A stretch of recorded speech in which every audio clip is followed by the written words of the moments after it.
Hello, welcome to the channel that aims to bring some light into games left in the dark.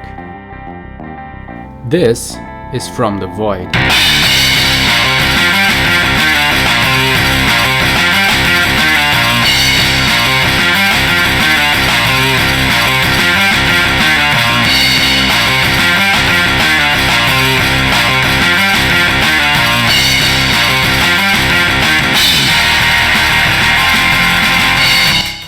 Today, we'll be looking into some hidden gems or underappreciated games on the Nintendo Switch. Games that I feel deserve more attention, whether because not enough people know about them or realize how good they are. If you enjoy this and want to see more hidden gems on the Switch, please consider subscribing to the channel.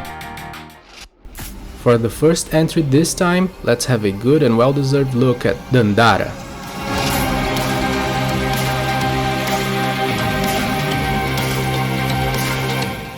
The pixel art and animations in this game are outstanding in my opinion, very fluid and well detailed. The setting is sort of in a post-life world called Salt, where the inhabitants used to be free spirits, but now everything is in peril due to an oppressive presence. The cool aspect about the setting is that most of the NPCs as well as the titular character herself are based on real people from Brazil's history. Dandara was a former slave who fled captivity and fought against slavery in the country. The story of the game doesn't really follow the real-life events of any of the characters, but there are a ton of Brazilian references throughout the game, so it's even cooler if you are Brazilian, but of course, that's not necessary for you to enjoy it. The gameplay is very unique in Dandara. Weirdly enough, she doesn't jump or even walk as you would expect.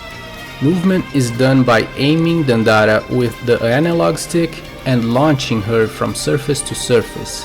Wherever there is salt on the wall, you can launch her to it.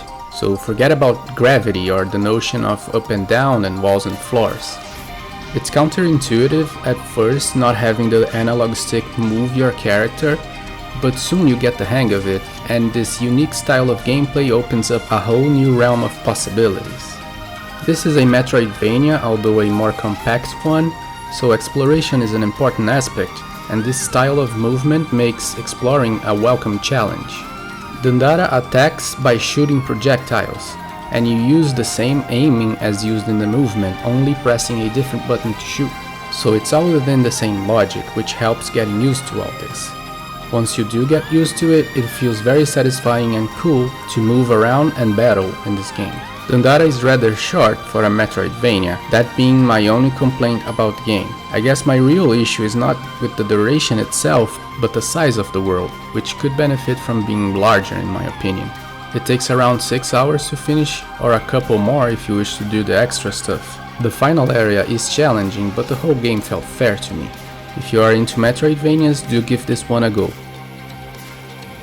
Next up, a classic indie game that just can't receive enough praise. That's of course VVVVVV.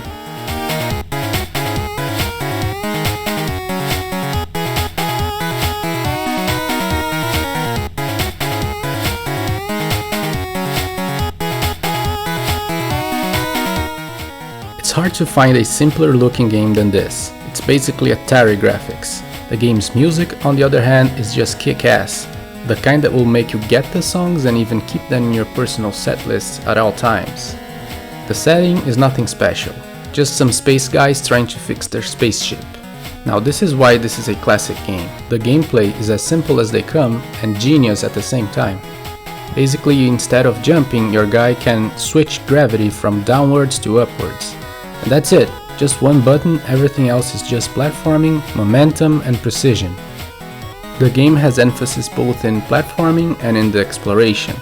You have one big map divided into each screen, and you are free to explore it, but a lot of it will remain unavailable until you find the keys to unlock certain thresholds. It feels great to explore and find secrets, and it never feels like a daunting task. Now, as for getting past each screen, this is a tough game. There are some challenges here that will make you pull your hair out, since the game really asks precision from your inputs. But it reloads your position instantly when you die, so failing many times doesn't really feel like a wasted time. The difficulty feels totally worth it, especially since this is a rather short game, around 4 hours, or 6 if you go for all the collectibles. There are also some insane challenges in the post-game that I have no idea how long it will take to beat. In conclusion, this is a classic indie game that has stood the test of time and a hard proof that graphics mean almost nothing for a great game. Another game that goes for simple graphics but powerful gameplay is GoNNER.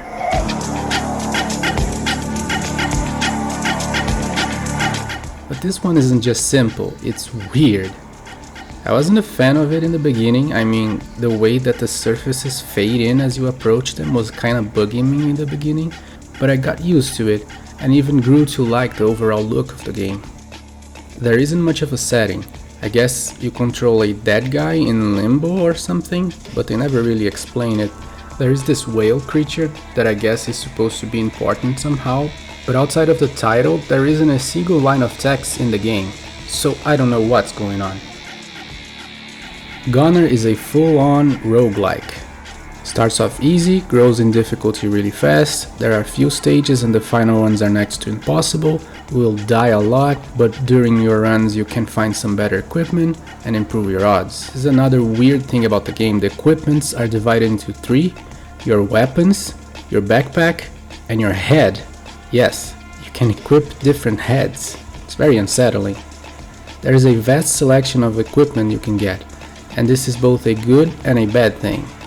You have a great number of combinations and there is bound to be one that fits your style, but the drawback is that they are all hidden, so it may take some time for you to find your ideal combination. And these equipments make a lot of difference.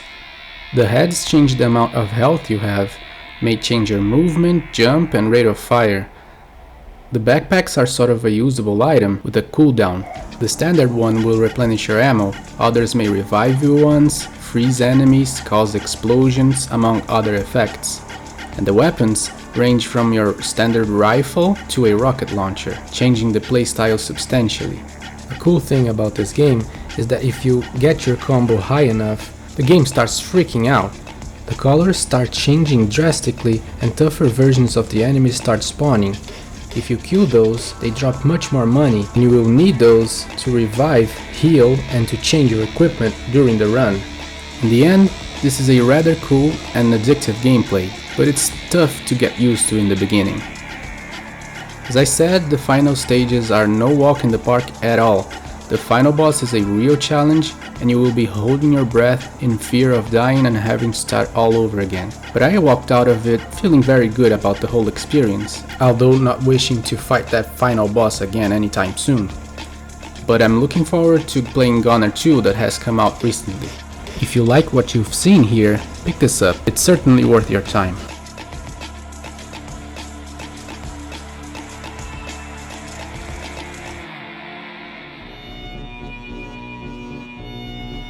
Next up, a game with a very different and interesting proposition, Night in the Woods.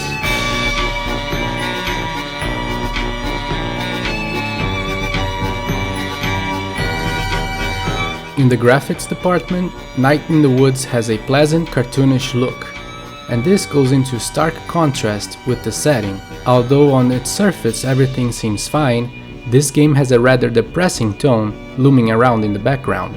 It's about this girl cat May that has dropped out of college and returned to live with her parents. She's clearly suffering from a psychological disorder and having trouble adjusting to the prospects of adult life. She returns to her little hometown of Possum Springs, which is suffering with a job crisis since the coal mines that were the main economic purpose of the town have closed down. May meets up with her childhood friends, and on one hand she feels safe and cozy returning to familiar environments and to past friends, but on the other hand she is forced to face her failure in college, her lack of prospects for the future, the problems of living in a stagnated small town, as well as phantoms from the past that she thought she had run away from, and weird things happening in the present. All of this is presented to the player through a very well done writing, which even features a lot of humor helping lighten the tone down a lot, and fully developed characters. To sum up, the setting is great and the best aspect of the game. The main gameplay is simple. You walk around side-scroller-like and talk to people. Every day May wakes up, talks to her parents, leaves the house, walks around and talks to the townsfolk and her friends. Through some of these conversations, the plot moves forward, but a lot of them are optional. Some of the best things in the game are within the optional conversations. One of the neighbors has a telescope, and if you talk to him in every possible time, you will discover all the wandering stars and the stories behind them, which are really interesting and helps understand the history of the world of this game, which, let's just say, it's bloody awesome. Aside from walking and talking, there are some mini-games here and there and some platforming, but nothing major.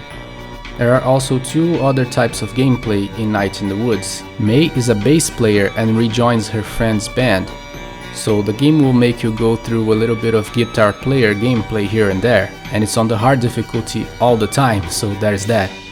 The other thing is that you can log into May's PC in her bedroom and play Demon Tower. Now this could have been a whole game in its own right. It even has an ending and a true ending, it's crazy.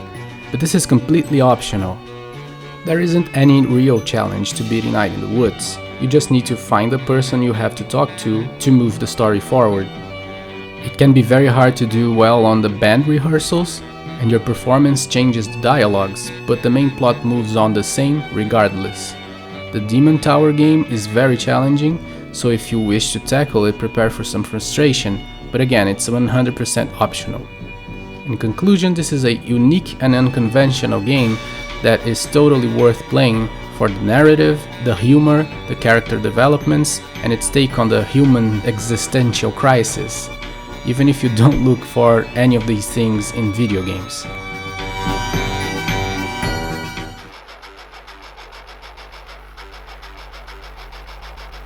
Now, for a complete change of pace, this is my friend Pedro.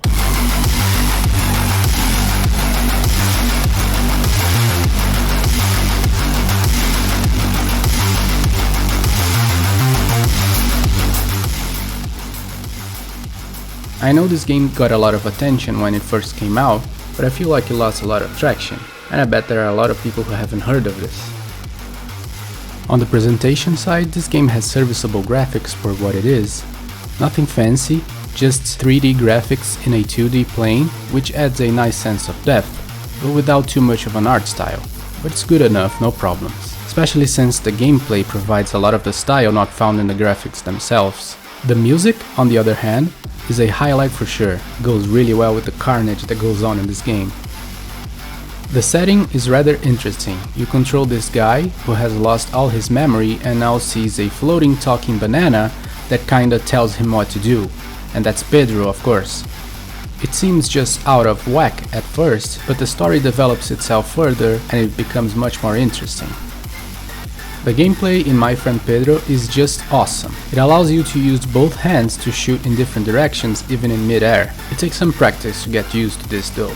You can also wall jump, spin around to dodge incoming bullets, and last but not least, slow down time to make all these other moves much more feasible to use. It's a very fluid, addictive and satisfying gameplay. You will die a lot in this game, but there isn't much of a penalty to dying. Only around the final 15% of the game you will be running into some really challenging portions. The game is kinda short, clocking in around 5 hours, but feels just right with enough variety and increasing challenge. The final portion of the game is a blast, by the way. In conclusion, this is a must-play in my opinion, for any shooter fan.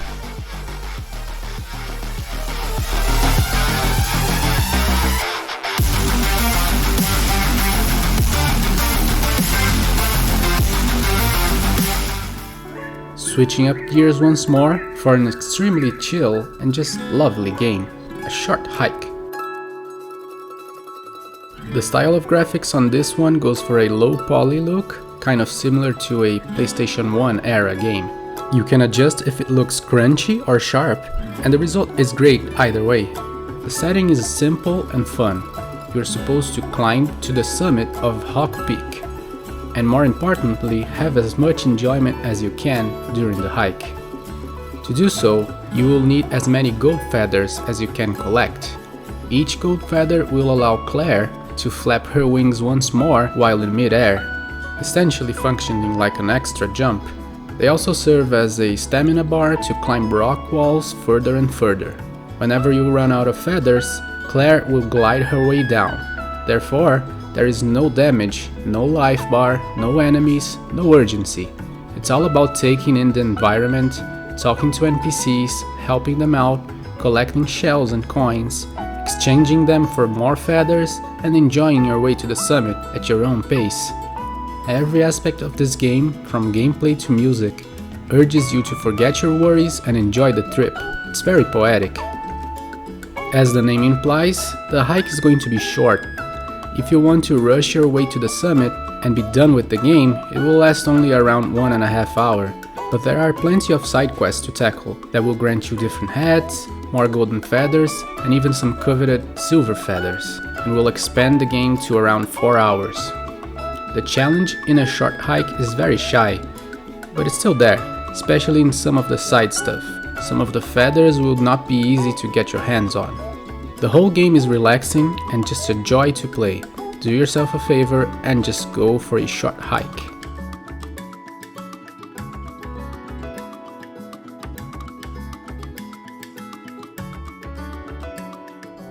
To close off today's list, something mesmerizing. This is Gorogoa.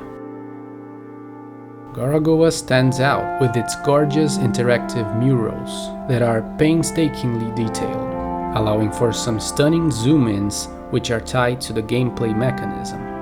The use of color is also incredible and closely linked to the gameplay as well.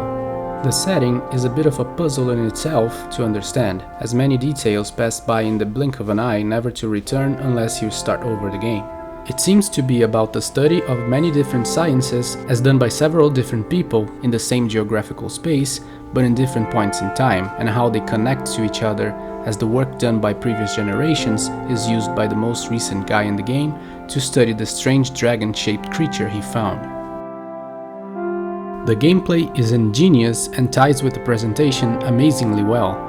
This is a puzzle game where the player can interact with the paintings by moving them in a 2x2 grid, and also by zooming in, out, and panning the camera a little. Some of the paintings interact with each other, whether because they are the mutual extensions of one another, or because one has a hole, allowing it to be placed on top of another. Every time you discover the correct placement of each mural, they change and reveal new portions of the scene, and the main character moves along in his search for knowledge. The challenge in Gorogoa is all about observing the scenarios and experimentation. However, the second half of the game throws a staggering amount of possibilities at the player, so it may take some time for you to figure out what to do. In any case, this is a short game and will be over in around 2 hours. Gorogoa is one of the most artful games I've ever played, while also managing to be a very interesting puzzler with a very unique mechanism. This combination results in one of the best game designs on the Switch, in my opinion. Hey, thanks for watching and stay tuned for the next episodes. Let me know if you enjoyed this any way you can, as this is still a work in progress. See you later!